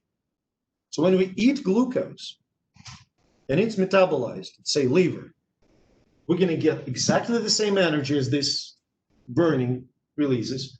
We're going to get carbon dioxide, we're going to get water. We're going to expel carbon dioxide, we're going to expel water. Am I clear? So what I wanted to discuss first is how we do that and what are the chemical steps of the process and how this process of glucose metabolism is linked to other metabolic processes. So first thing to understand, we're going to be talking about the transfer of electrons. So essentially we have glucose is like here, high energy electrons, and water and CO2 is here, the low energy electrons. So this is the energy that we can derive from glucose. This E is the energy that we derive from glucose. Does that make sense? We take electrons that belong to glucose and transfer them, so in the end they belong to water and CO2. But since we go from high energy to low energy, the difference is all ours. Does that make sense? Now, what do we use this energy for? Use it for ATP synthesis. Okay? This is one very common misconception. I know maybe I'm being a bit pedantic here. It's a common misconception. Sometimes you listen to someone or read something and they say that glucose is converted to ATP. No. Glucose is converted to water and carbon dioxide. Energy that is released in this process is used to make ATP. So in order to manipulate in order to speak about things, we need to learn terminology. So there's a bit of an overlap of this topic with the current topic in microbiology class. So we have, if we talk about ATP synthesis, okay, so synthesis is anabolism, breakdown is catabolism. Since you need to put energy into this process is endergonic, E-N-D-E-R-G-O-N-I-C, it's all in the notes. And since this process releases energy, this process is exergonic. Does that make sense? Okay. Now let's review what happens during carbohydrate metabolism. And I will try to be totally comprehensive. So we start with carbohydrates, which are mostly polysaccharides. So basically we start with starch. Let's start with starch to see. Okay, many individual building blocks. We break them down in the process called hydrolysis. Which enzymes break down starch? Anyone remembers? Which enzymes break down carbohydrates in your digestive system? This enzyme starts with A. Sounds like a female name. Amylase. Amy. Amylase. Okay, so amylase breaks down starch, and then maltase, sucrase, dextrinase, lactase, eventually break down smaller bits into individual monosaccharides, of which we are focusing on glucose, which has 6 carbon atoms, and I'm going to be focusing on carbons only, okay? So the first step in the breakdown of glucose, metabolism of glucose, is to kind of, I'm not going to be using proper biochemical terminology. I'm going to be using comparisons that will give an idea of what we're doing. First, we need to charge it, make it very, very reactive. And for this, we need to invest energy. So we need to add 2 molecules of ATP, okay? And through several steps, it will bring us to 2 3-carbon intermediates. You see 3 carbons? You see phosphate? So this is called glyceraldehyde 6-phosphate. Am I clear? Good. Glyceraldehyde 3-phosphate. A useful acronym that I'm going to be using is G3P. Glyceraldehyde 3-phosphate. Does that make sense so far? Now this molecule then, in several steps, and I demonstrate several steps by this. There are total 11 steps in the process of glycolysis, okay? This molecule, G3P, eventually is oxidized to 2 molecules of pyruvate or pyruvic acid, basically same way. That makes sense. Now, when G3P, the glyceraldehyde 3-phosphate, is oxidized, it releases energy. This energy is used to make 4 molecules of ATP. And it also produces some high energy electrons. Now, I'm going to make this arrow. I'm not going to write anything there yet, okay? I'm going to discuss the electron story. That's going to be very kind of patchwork chemistry. So electrons by themselves, they cannot move around. Like the electrons, they're not atoms, not molecules, they cannot move around. They have to be carried in the cell. Does that make sense? So they are carried by what I call electron taxi, electron carriers. We're going to focus on 2 electron carriers, NAD+ and FAD. So when NAD+, they receive 2 electrons, electrons are negatively charged, right? They can't just receive electrons, they need something to balance the charge. It's going to be 2 hydrogens.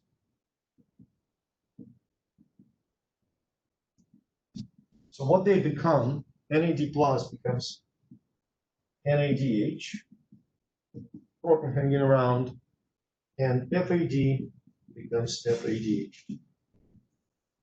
Does that make sense?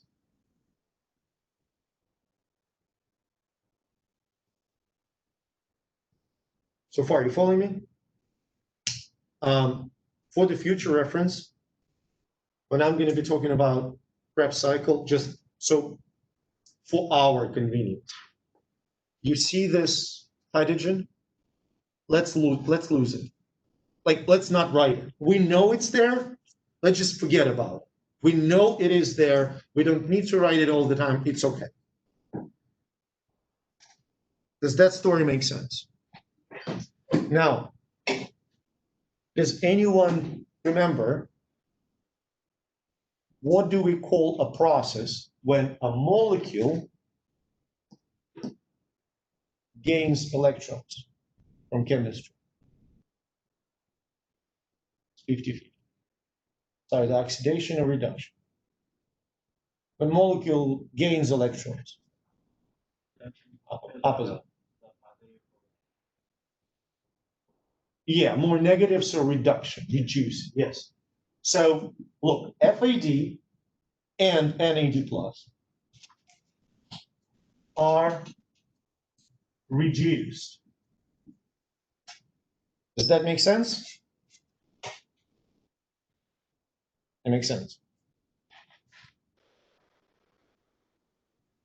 Now, when at some point this reaction will go backwards.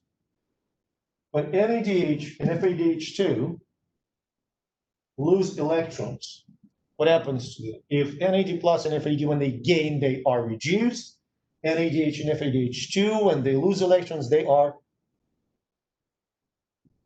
oxidized. Does that make sense? Reduction and oxidation are two processes that are basically opposite. Does that make sense to you? You good? Now, this just sort of accept the terminology. Since NAD plus, FAD are reduced, and they are reduced, they form NADH and FADH2. These molecules are referred to as reduced forms. When reduced forms are oxidized and are converted into NAD plus and FAD, they are referred as oxidized forms. So if I ask you, what is the reduced form in NAD plus NADH pair, what do you tell me?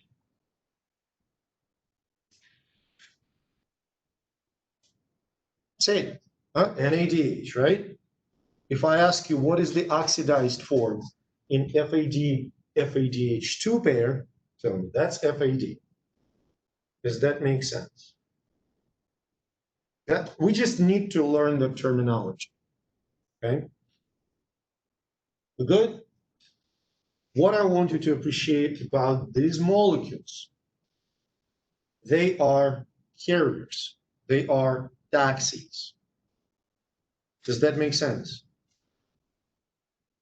So producing one of those isn't the ultimate goal of the process.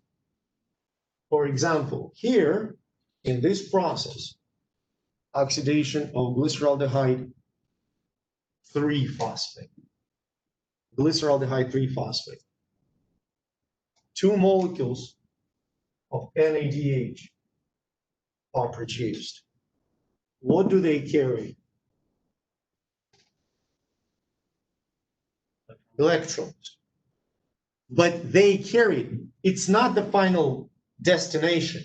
They need to carry those electrons and dump them somewhere. Does that make sense? Because when they dump them, they can become NAD plus again, get some more electrons and carry them again. So it's essentially a taxi for electrons. Does that make sense? Are we clear? Now let's take a look at this whole process and figure out what are the overall outcomes of glycolysis. We've got, let's count molecules. How many molecules of pyruvate? 2. Come on, say it out loud. It really improves the learning. How many molecules of NADH? Is that a lot? It's not a lot. So there are some high energy electrons, but not a lot. How many net ATPs? 2, yes. Whoever said that, good job. Because you invested 2, got 4, 2 net yield. Does that make sense to you? Got it? No?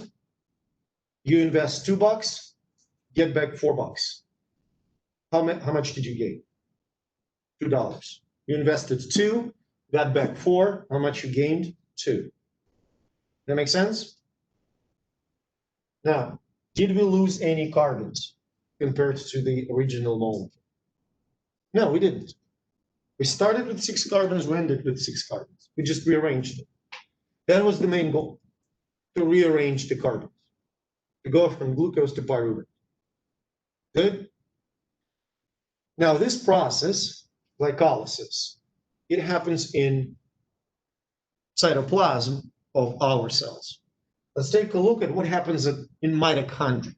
So we're going to go, okay, first of all, this process, does it require oxygen? Do you see oxygen involved anywhere here? It does not. So this is sometimes referred to as anaerobic respiration, which is fundamentally wrong. It's not anaerobic respiration. You can say that it's anaerobic process, and I can give you a neat connection here. You may remember from the discussion of muscle system, we talked about fast glycolytic fibers, fast twitch fibers. So in fast glycolytic fibers, that's the main way to make ATP. Do you make a lot? No. So if you use mostly this, you're going to exhaust your glucose storage really quick. Does that make sense? Because you get only 2 ATPs per molecule of glucose. But this process is super fast. Make sense? Now, while we're at it, let's see what happens when there is no oxygen. When there is no oxygen, we cannot do anything in mitochondria because that's where oxidation occurs. Okay, so we have to stay in the cytoplasm. This is a hard question. I would say 6, 7 out of 10. If we do not have any access to any oxygen, and all we can do is stick to cytoplasm, is that the end of the metabolism? Or do we have to do something else? What? Sorry, put yourself on the spot. Go ahead. There's one molecule we need to, well, 2 molecules we need to take care of. 2 of the same. What do we need to take care of? Carbon. Carbon's fine. What we got from glyceraldehyde 3-phosphate? What do we got in this reaction? That's 1 out of 10. ATP and NADH. These molecules, what do they carry? Electrons. To where? To somewhere, right? It's not the they need to dump it. Does that make sense? So now we need to figure out what to do with electrons, where these molecules can dump the electrons so they can become NAD+ again. So they have to use some kind of electron acceptor. Does that make sense? And that's going to be really interesting. So the only molecule that they can use as an electron acceptor is pyruvate. So NADH will dump electrons, and I'm going to draw it like this. So NAD+ comes out of it. So NADH dumps electrons elegantly, and what comes out of it is 2 molecules of lactate or lactic acid. Mind you, it also is C3, so we're not losing any carbons here. Does that make sense? Now, you probably have heard about lactic acid in muscle metabolism. Does that make sense? Lactic acid accumulates in your muscles when you work out hard. High intensity, like explosive workouts. Does that make sense to you? Is that a problem? For skeletal muscle, it's not, because we have blood running through it, so it's going to pick up lactate, and it's going to be metabolized in your heart and in your liver. Okay. For cardiac muscle, it's the problem because lactate reduces the pH, blood flow to the cardiac muscle is limited, and this acid is going to damage mitochondria. It's going to be whole shit show. We can talk about it in the cardiovascular system. Yes? So increased lactic acid doesn't increase muscle growth. No, it does not. So when you work out, there's the hurt. There are two types of hurt. When you start to work out and it's like burning sensation, you get really tired, like your muscles burn, that's lactate. Lactate is gone from your muscles after about an hour. Soreness that you feel next day are micro tears in your muscles, which this is what drives the muscle growth. Because in response to that, those micro tears in muscle cells and myofibrils, they start to proliferate and not proliferate, sorry. They start to hypertrophy, they start to expand themselves.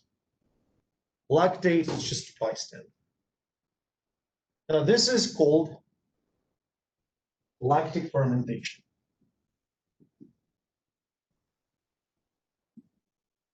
Okay, now what it can contribute to is this. Look, if you work out really hard, I'm not talking about running a marathon, I'm talking about lifting heavy. Lactate levels in your muscles skyrocket. pH goes down. We didn't talk about it, but lower pH significantly increases blood flow to the muscles. And due to that elevated blood flow, your muscles look big. Kind of, not so common knowledge, I guess. You probably have seen the fitness journals, fitness magazines of different sorts. And there are these, fitness models all like ripped and everything. They work out before the photo shoot because the workout will make the muscles bigger and more cut, sort of. Does that make sense? It's not how they look in day-to-day life. Okay, that makes sense? Questions so far? So that's your lactic fermentation. Final electron acceptor in lactic fermentation is pyruvate. It does not require oxygen, and it's not super efficient. Okay, that's when oxygen is not available. However, most of the cells they prefer aerobic respiration. They prefer metabolize carbs in the presence of oxygen. Okay, and if oxygen is available, then you're going to get a different story.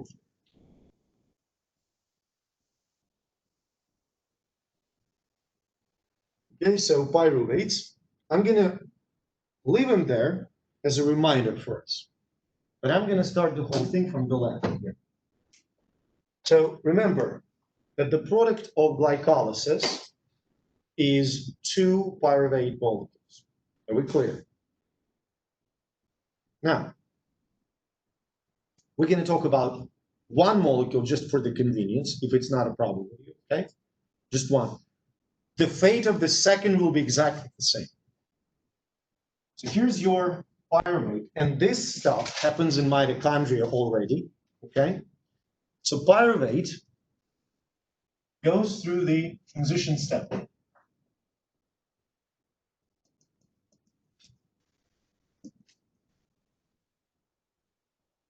Pyruvate gets trimmed to acetyl residue, C2, which is bound to a special compound called coenzyme A.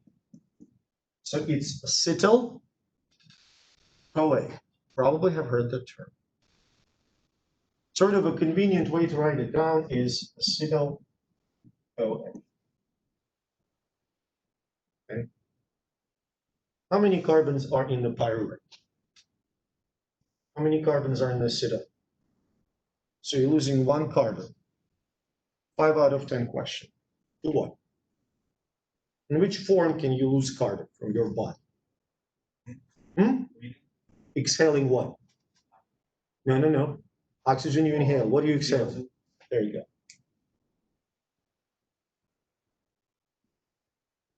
That makes sense? Now, since you oxidize carbon here, you take electrons away from the carbon, and you load them on what? Electron carrier. NAD is an even better answer. And you get NADH. Does that make sense? You good? Now, this molecule, acetyl-CoA, we're going to kill these two pyruvates to get some space. This molecule, acetyl-CoA, brain fart, I'm sorry, it can enter the Krebs cycle.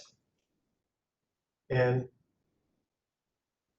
you have to appreciate that when we say the start of the Krebs cycle, it's oxymoron. Cycle cannot have a start, it's a cycle, okay?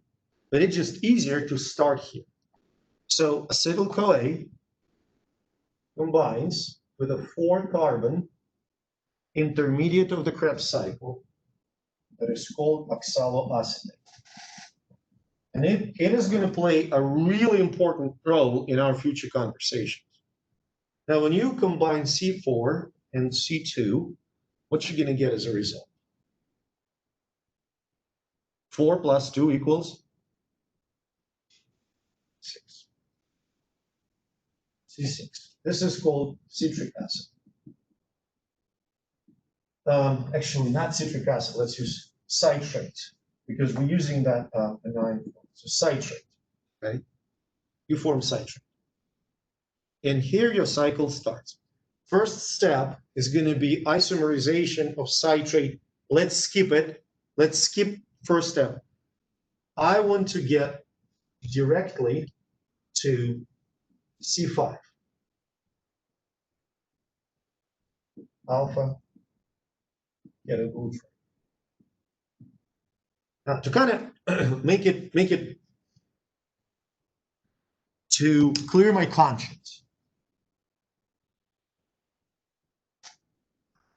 when I say C5, it means that it's a pretty large molecule which contains 5 carbons. Am I clear? There's a whole bunch of other stuff there.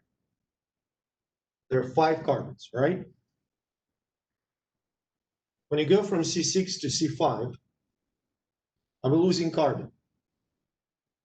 In what form? You already answered that question like 2 minutes ago. CO2, somebody whispers. And when you oxidize carbon, you take electrons away, where do you dump the electrons? Give me another whisper. Yes, getting NAD. Make sense? You go one step further and get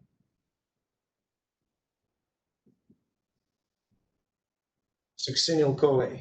You go from C5 to C4. What do you expect to produce at this stage? CO2 and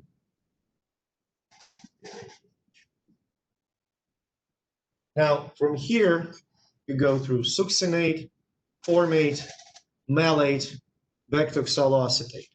You're not losing any more carbons. I'm going to make this dashed line here, meaning that there are multiple steps, okay? I'm just going to tell you what is produced during these multiple steps. 1 molecule of ATP and 1 molecule of FADH2. Okay? And closer to here, between, I believe it, malate and oxaloacetate, you're going to get another NADH molecule. So there is some oxidation, it's just not so much carbons that are oxidized. Okay? You with me so far? Okay, awesome. Let's highlight some features. First, I want to highlight how many carbons we started with.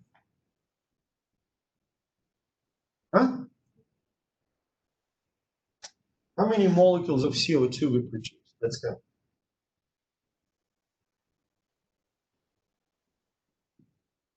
How many molecules of CO2 we produce? 3. So essentially, in this process, transition step, in the Krebs cycle, you completely oxidize pyruvate molecule to CO2. Does that make sense? How many molecules of pyruvate you got from glycolysis? 2. So basically, for 1 molecule of glucose, you're going to run 2 Krebs cycles, and you're going to completely oxidize all 6 carbons into CO2. Does that make sense? Let's take a look what are the overall products per glucose molecule, and that's important. 1 glucose, you get what? Well, CO2, let's skip CO2. Okay? It's not like really a product. Let's look at everything else. How many ATPs per 1 glucose? 2. How many NADH?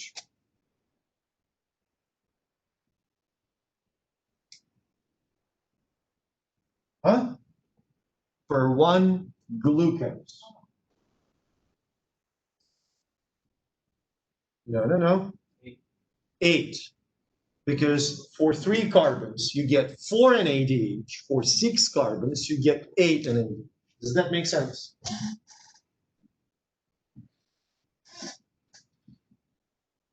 How many of ADH2? 2.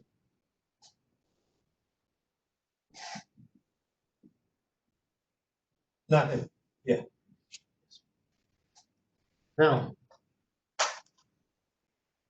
this ATP yield, is it impressive?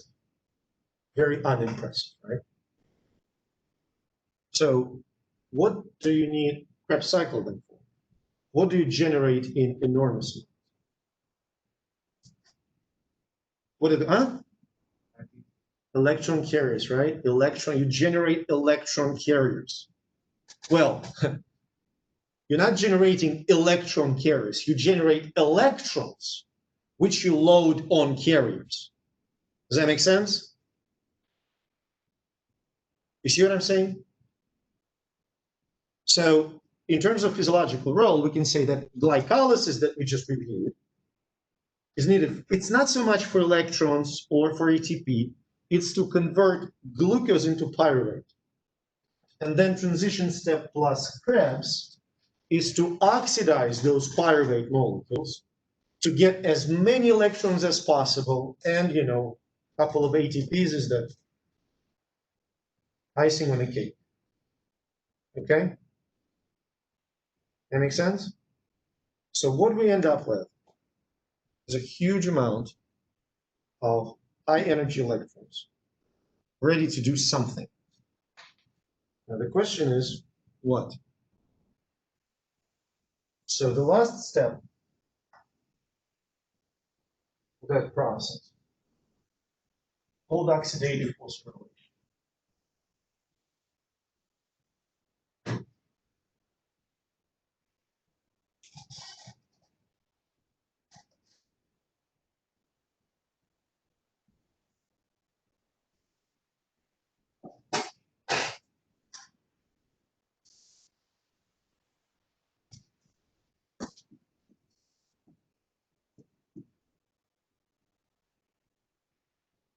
This is the membrane in mitochondria, okay? The inner membrane. So this is intermembrane space. This is matrix of mitochondria.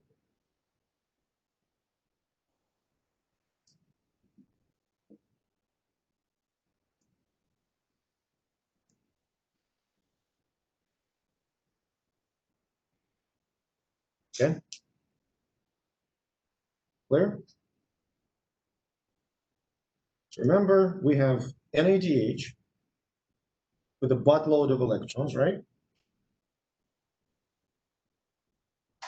Now this NADH molecule is going to give those electrons to this. Let's give it numbers. 1, 2, 3. To the first protein in that chain. See that? So the electron goes here. I'm not correct with all the numbers and stuff. I don't really care, like coefficients, and the concept is important. So NADH loses electron, becomes oxidized, becomes NAD+. Does that make sense? Now think of this chain, and it's called electron transport chain. Think of that chain as a ladder. Can you think of a ladder? And think of electron as of a ball at the very top of a ladder. Are you following me? This ball starts to go from one step to another, every time releasing a bit of an energy. Does that make sense? The whole idea, the whole concept. Are you following? So it goes like this, and like this. You see? It releases energy at each of these proteins. Make sense? This energy that electron releases is used to pump hydrogens across the inner membrane in mitochondria.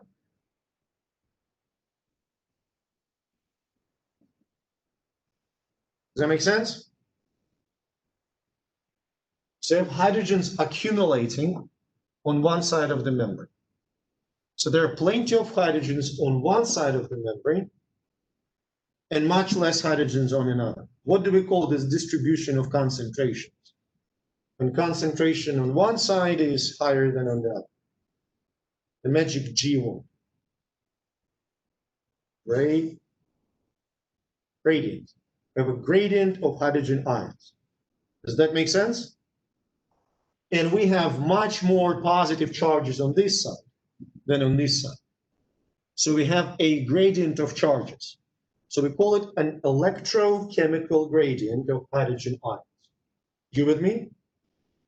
Now, obviously, any gradient, kind of aims to get back to equilibrium. Does that make sense?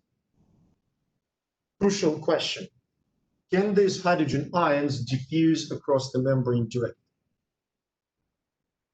Why they cannot? They cannot. Why? Because hydrogen ions carry what? A charge. So they are hydrophilic. Charged particles cannot cross the membrane directly. So they have to go through a special channel. And since they go from the high concentration to low concentration, it's a diffusion. Does that make sense? Now, this is kind of a crucial thing here too. It's literally movement. Movement of hydrogen ions. That movement, the kinetic energy of moving hydrogen ions is converted into chemical energy of the phosphate bonds in ATP.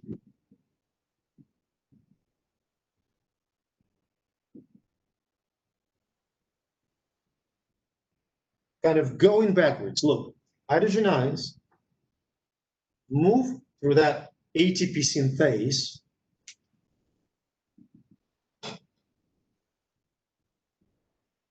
that's all one protein, ATP synthase.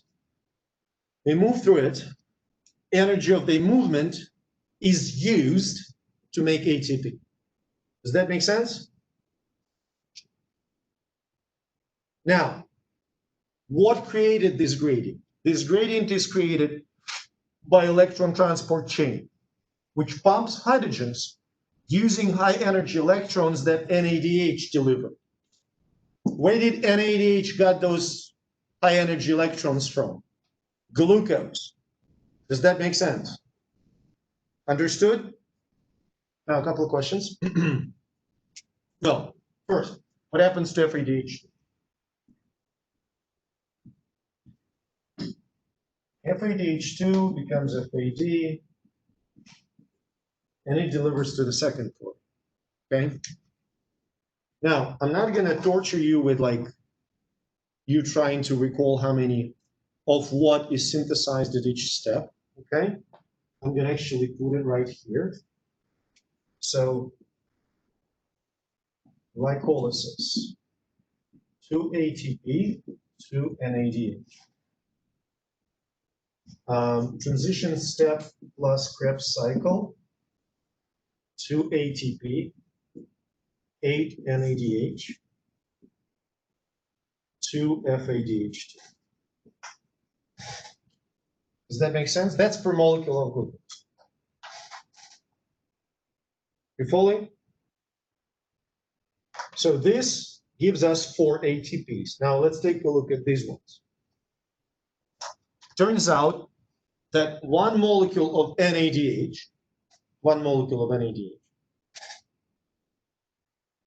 is equivalent to 3 molecules of ATP.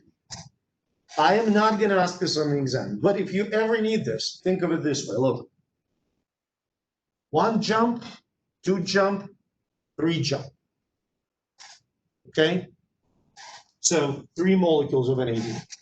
FADH2 is equivalent to 2 ATPs. 1 jump, 2 jump. So if you have 10 NADHs and each is 3 ATPs, how many ATPs totally get out of it? 30. And if these are equivalent to 2, 4. 30, 4, 4, 38 ATPs. In reality, you make less than that, about 32 to 34, because some of the hydrogens, they leak through the membrane. Does that make sense? Got it? Okay. One last thing that we never mentioned. These electrons. See? Electrons. You can't have them free. They have to attach to something. So it turns out that these electrons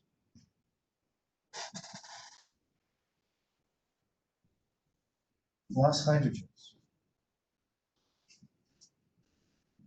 plus oxygen, electrons, hydrogens that are diffusing right here, and oxygen,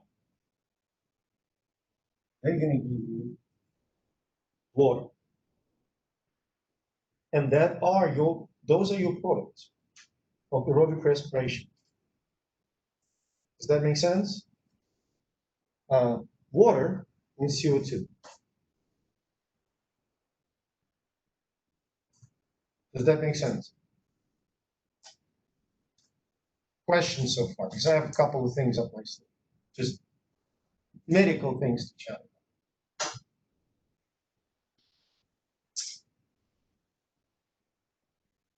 You good? Okay. So essentially, a couple of things to talk. First is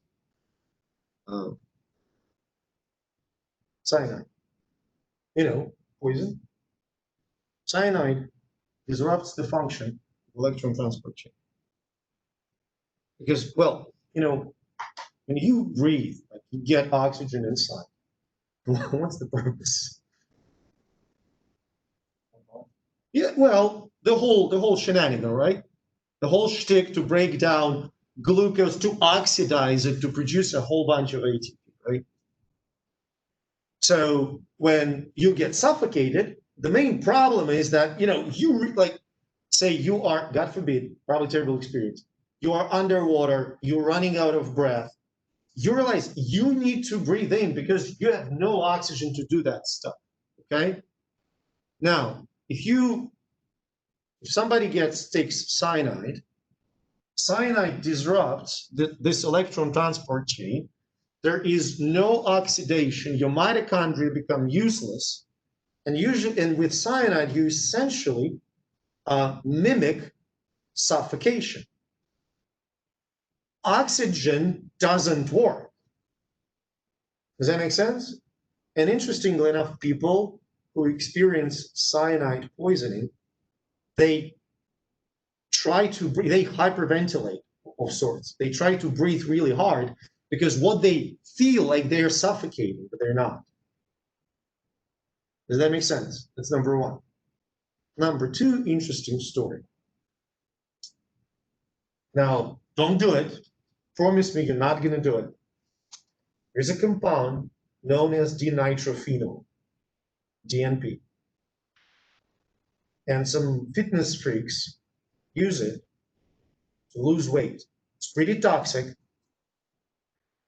Pretty toxic.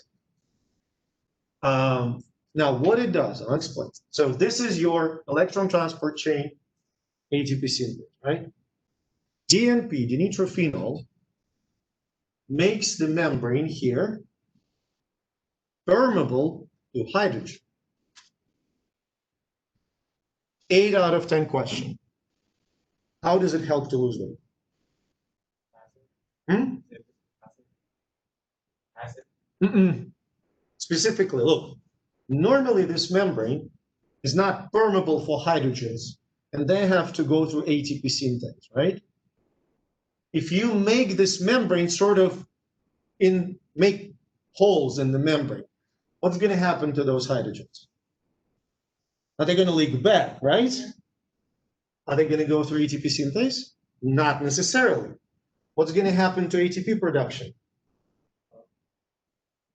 They're not going, it's going to go down, right? Because the diffusion of hydrogens is the direct source of energy. Less hydrogens go through the ATP synthase, less ATP is produced.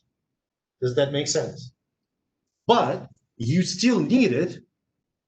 So how can you kind of kick it up a notch? You need to start to burn more fuel. Does that make sense? So if you suddenly drop your ATP production from normal 34, 32 ATPs per glucose to say 20 ATPs per glucose, you need to burn more glucose. That make sense? Got it? Terrible idea. I spoke to a person, I had a student who works in the fitness business, and she tried it once, and she said, you feel like absolute crap. It's a poison. It makes you sick. Yeah, you lose weight.